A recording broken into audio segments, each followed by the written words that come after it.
ಒಂದು ಕುಡುಂಬಂ ಅಂತ ಹೇಳಿದರೆ ನಮ್ಮೆಲ್ಲರ ಆತ್ಮೀಯರು ಅಂತ ಹೇಳುವ ಮಟ್ಟಿಗೆ ಅವರು ನಮ್ಮೆಲ್ಲರಿಗೆ ಚಿರಪರಿಚಿತರಾಗಿದ್ದಾರೆ. ಅವರ ಬಗ್ಗೆ ಇದಕ್ಕಿಂತ ಜಾಸ್ತಿ ನಾನು ಹೇಳಬೇಕಂತ ಏನಿಲ್ಲ, ತಮಗೆಲ್ಲರಿಗೂ ಗೊತ್ತಿದೆ.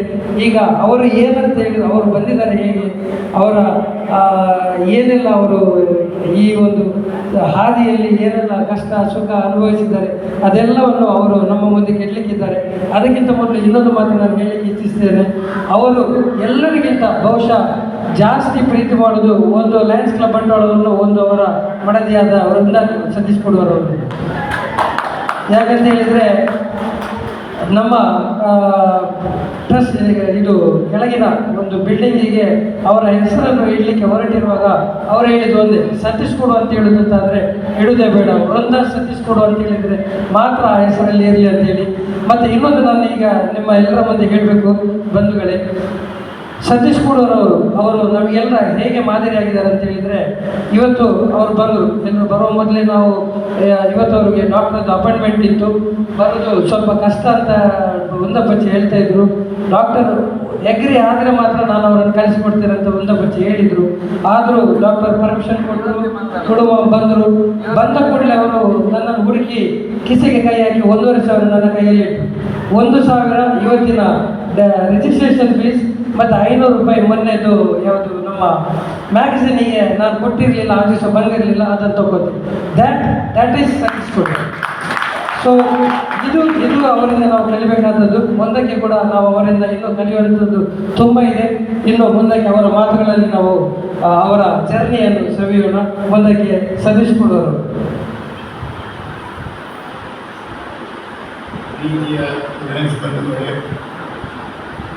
ನಾನು 1-2 ತಿಂಗಳಿಂದ ಅನಾರೋಗ್ಯದಿಂದ ಇದ್ದೀನಿ.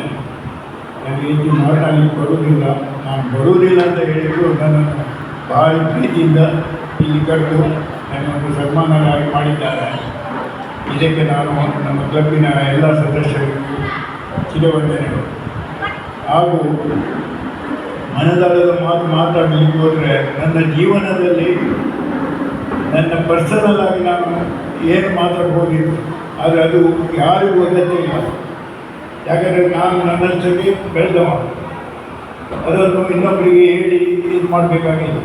ಆದರೆ ನಾನು ಕರೆಕ್ಟಾಗಿ ಒಂದು ಮನುಷ್ಯತ್ವಕ್ಕೆ ಬರಬೇಕಾದ್ರೆ 1973 I join October 9th Bantwal.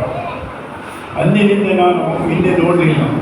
ಪ್ರತಿಯೊಂದು ವಿಷಯದಲ್ಲಿ ನಾನು ಸ್ವಲ್ಪ ಇಂಪ್ರೂವ್ಮೆಂಟ್ಸ್ ಆಗಿ ಎಲ್ಲರೊಂದಿಗೆ ಮೂವ್ ಆಗಲಿಕ್ಕೆ ಕಲಿತೆ. ಮತ್ತು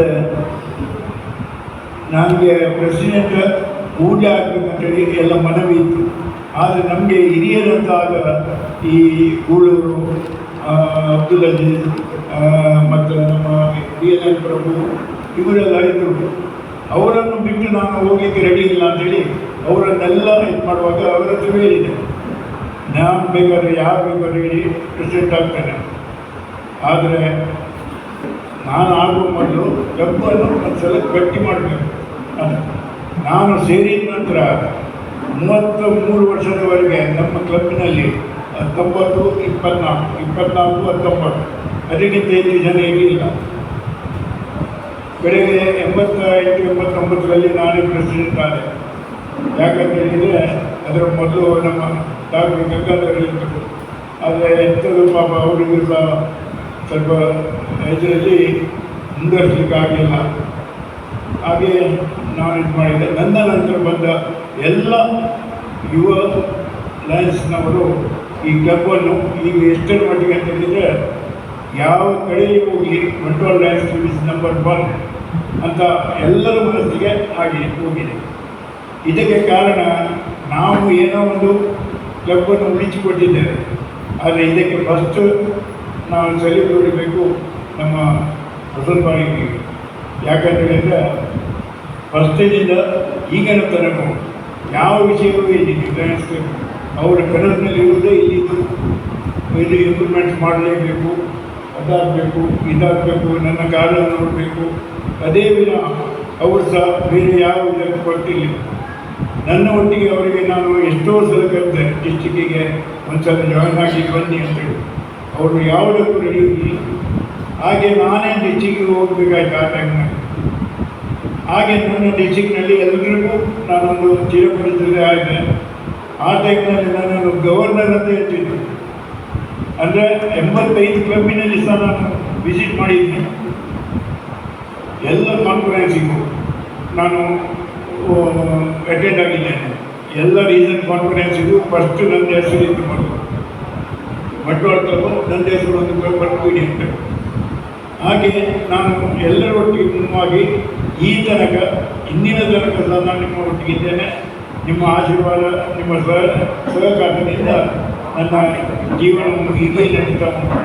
ಇದಕ್ಕೆ ನನಗೆ ಸಾಕ್ಷಿಯಾಗಿ ನನ್ನ ಮಿಸ್ಸಸ್ ಯಾವುದೂ ಬೇಡ ಅಂತ ಕೂತ್ಕೊಂಡವರನ್ನು ಮೊನ್ನೆ ಇದಕ್ಕೆ ಲಯನ್ಸ್ ಆಕ್ಸಿಲರಿಯಲ್ಲಿ ಇದ್ದು ಅವರು ಪ್ರೆಸಿಡೆಂಟ್ ಆಗಿ, ಅದರ ಲಯನ್ ಲೇಡೀಸ್ ಇದರಲ್ಲಿ ಪ್ರಥಮವಾಗಿ ಅವರು ಅಧ್ಯಕ್ಷ ಸ್ಥಾನ ವಹಿಸಿ ಕಲ್ಚರಲ್ ಪ್ರೋಗ್ರಾಮ್ನಲ್ಲಿ ನಂಬರ್ 1 ತಗೊಂಡ ನಂತರ ಅವರು ಸಹ ನಮ್ಮ ಬಂಟ್ವಾಳ ಒಟ್ಟಿಗೆ ಯಾವಾಗಲೂ ಹೋಗುವಾದರೂ ಹೋಗಿ ಬರುವ ಅಂತೇಳಿ ಸಲಹೆ ಇದು ಕೊಡ್ತಾರೆ. ಇನ್ನು ಇದಕ್ಕಿಂತ ಹೆಚ್ಚು ನನಗೆ ನಿಮ್ಮ ಹತ್ರ ಯಾವುದು ಹೇಳಲಿಕ್ಕಿಲ್ಲ. ನಿಮ್ಮ ಸಹಕಾರಕ್ಕೆ ನಾವು ಧನ್ಯವಾದಗಳು.